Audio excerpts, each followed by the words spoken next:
সুপ্রিয় বন্ধুরা, আসসালামু আলাইকুম। 2026 বিশ্বকাপ জিতলেই অবসরে চলে যাবেন আর্জেন্টাইন তারকা। ব্রাজিলের বিপক্ষে ম্যাচটা আর্জেন্টিনা দলের ভেতর অন্যরকম এক বিশ্বাসের বীজ বপন করে দিয়ে গেল। আর এক বছর পরই 2026 বিশ্বকাপ, সে বিশ্বকাপ জয়ের বিশ্বাসটা আরও একবার জোগালো এই ম্যাচ। কেন ভাবুন একবার, চিরপ্রতিদ্বন্দ্বী ব্রাজিলের বিপক্ষে ম্যাচ, সেখানে নেই লিওনেল মেসি, লাউতারা মার্তিনেজদের মতো তারকারা। সেই ম্যাচটাও যখন ব্রাজিলকে 4-1 গোলে হারিয়ে দিয়ে এলো আর্জেন্টিনা, তখন তো বিশ্বাসটা অনেকটা বেড়ে গেল।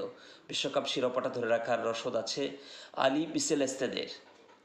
সেটা যদি লিওনেল মেসির দল করেই ফেলে 2026 বিশ্বকাপে, তাহলে কি হবে? সে যাই হোক, এমিলিয়ানো মার্তিনেজ বলবেন যথেষ্ট হয়েছে বাছা, আর নয়, অবসরে চলে যাবেন তিনি। সম্প্রতি মার্তিনেজ নিজেই জানিয়েছেন এ কথা একটি সাক্ষাৎকারে। তিনি 2022 বিশ্বকাপের ওই ফাইনাল, 2026 বিশ্বকাপ, নিজের ভবিষ্যৎ নিয়েও কথা বলেছেন। সেখানে উঠে এসেছে টানা দ্বিতীয়বার বিশ্বকাপ জেতার সম্ভাবনা নিয়ে তার ভাবনাটা। তিনি বলেছেন, যদি আমরা টানা 2বার বিশ্বকাপ জিতি তাহলে যথেষ্ট। আমি জাতীয় দল থেকে অবসর নেব। আমাদের তরুণ খেলোয়াড়দের জন্য জায়গা করে দিতে হবে। 2বার বিশ্বকাপ জয়ের অনুভূতি কেমন হতে পারে সে বিষয়েও তিনি কথা বলেছেন।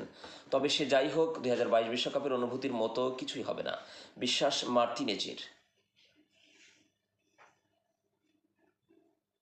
তেমন 2022 বিশ্বকাপের অনুভূতি কিছু আর কখনো হবে না। আমরা সবাই আর্জেন্টিনাকে বিশ্বকাপ জিততে দেখেছি। আমি জন্মের পর থেকে এটা দেখিনি। এখন 7 বছরের এক বাচ্চাও জানে সে কি অনুভব করছে।